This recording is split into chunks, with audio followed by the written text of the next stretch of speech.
Selamat datang di channel Informasi Dia. Kali ini kita akan membahas sejarah singkat pahlawan I Gusti Ngurah Rai.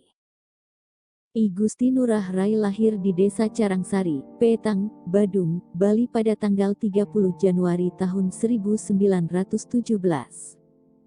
Ia menempuh pendidikan di sekolah dasar Belanda bernama His Denpasar, kemudian melanjutkan ke SMP Mulo di Malang, Jawa Timur. Ia kemudian menerima pelatihan militer Belanda di Sekolah Taruna Militer di Gianyar, Bali dan Magelang, Jawa Tengah. Setelah lulus, ia bergabung dengan militer yang disponsori Belanda sebagai Letnan II di Bali. Setelah itu ia belajar di Korps Opleiding for Reserve Officieren, Coro, di Magelang dan Pendidikan Artileri, di Malang, Jawa Timur.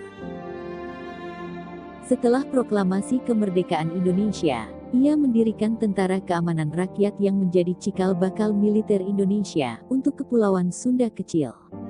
Dia kemudian berangkat ke ibu kota Republik, Yogyakarta untuk menerima perintah sebelum kembali ke Bali untuk melawan sekitar 2.000 tentara Belanda yang telah mendarat pada 2 dan tanggal 3 Maret tahun 1946. Sesampainya di Bali, I Gusti Ngurah Rai segera menghimpun kekuatan dengan mengumpulkan pasukannya yang tercerai-berai, dan pasukan itu diberi nama Cium Wanara.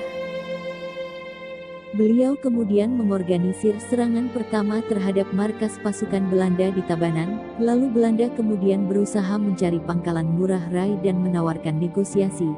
I Gusti Ngurah Rai dengan tegas menolak negosiasi tersebut. Ia menegaskan, selama Belanda masih menginjakkan kaki di Bali, perlawanan pejuang dan rakyat akan terus dilakukan.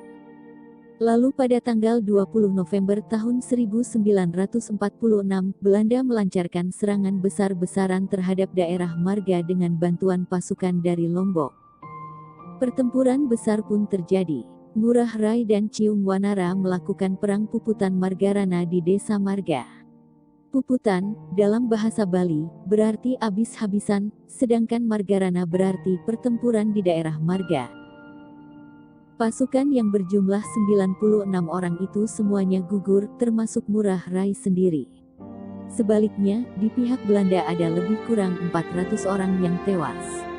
Untuk mengenang peristiwa tersebut pada tanggal 20 November tahun 1946 dikenal dengan Perang Puputan Margarana, dan kini pada bekas arena pertempuran itu didirikan Tugu Pahlawan Taman Pujaan Bangsa. Berikut kumpulan foto Palebon Pahlawan Nasional dan Putra Terbaik Bali, I Gusti Ngurah Rai pada tahun 1962, yang juga dihadiri Presiden pertama Indonesia Insinyur Soekarno.